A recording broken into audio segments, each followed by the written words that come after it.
Welcome to Camtasia Studio 7. If you're new to Camtasia Studio and you want to get started quickly, you're in the right place.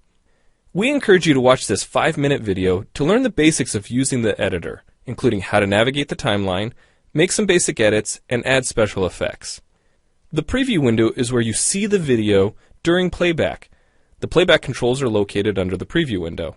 In fact, the video you're watching in the preview window is a sample project playing directly from the timeline you see below. After you watch this video, we hope you take some time to practice what you've learned using the content on the timeline. So let's start with the timeline. This is where you assemble and edit your videos. At the top of the timeline, tick marks represent time in terms of minutes and seconds. When building a video, you'll work in a horizontal manner, beginning from the left and moving sequentially through time towards the right. To make precise cuts and selection, use the zoom slider to magnify the view of the timeline. And when adding elements to your video, such as a call-out or audio clips, these are placed on different tracks. Tracks are created automatically, when you need them, when elements are added to the timeline. So depending on your video, you may be working with several tracks at one time. To change the position of an element on the timeline, just drag it. To change the length of an element, drag the edges in either direction. An important part of the timeline is the playhead. The playhead moves the timeline and indicates the current frame displayed in the preview window. To view your video, click play in the preview window. Notice how the video and the timeline's playhead stay in sync? Click anywhere on the timeline and the playhead moves to that point. The green section of the playhead is called the in point. Click and drag the in point to make the beginning of a selection.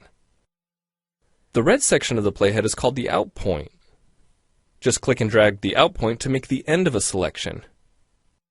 To bring the sections of the playhead back together, double-click the gray playhead. To split a video clip, position the playhead at the desired location and click the split button. And if you want to remove a portion of your video, make a selection with the in and out points, then click the cut button. If you make a mistake while editing, click the undo button. Next, we'll look at the clip bin and the library. The clip bin holds recordings, audio files, images, and title slides being used in the project you're currently working on. Then there's the library. It stores video clips, intros, callouts, title slides, and other elements that you want to use from project to project. The library is also pre-populated with professional animations, music, sound effects, and other content you can use in your video for free. To add your own clips or video sequences to the library, make a selection on the timeline, right-click, and choose Add to Library. To include clips and other elements in your video, drag them from the clip bin or library and drop them onto the timeline. The tabs located above the timeline are task pages used for adding and editing special effects. You can add callouts to emphasize a key point. You can insert a transition between clips for a professional look. Apply zoom and pan effects to focus on important details. And draw attention to the cursor by changing the color, size, and more. If you double-click an element on a track, the playhead moves to the beginning of that element, and its task page opens, allowing you to make edits to that element. So we've shown you a few ways you can navigate and edit your video, but how do you get content into your video? Well, to make a new screen recording, click the Record Screen button.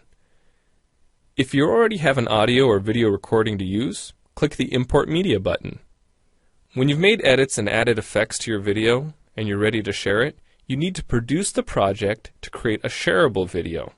Click the Produce and Share button, step through the wizard, and Camtasia Studio creates a viewer-friendly, shareable MP4 file ready to upload to screencast.com, your blog, or a website.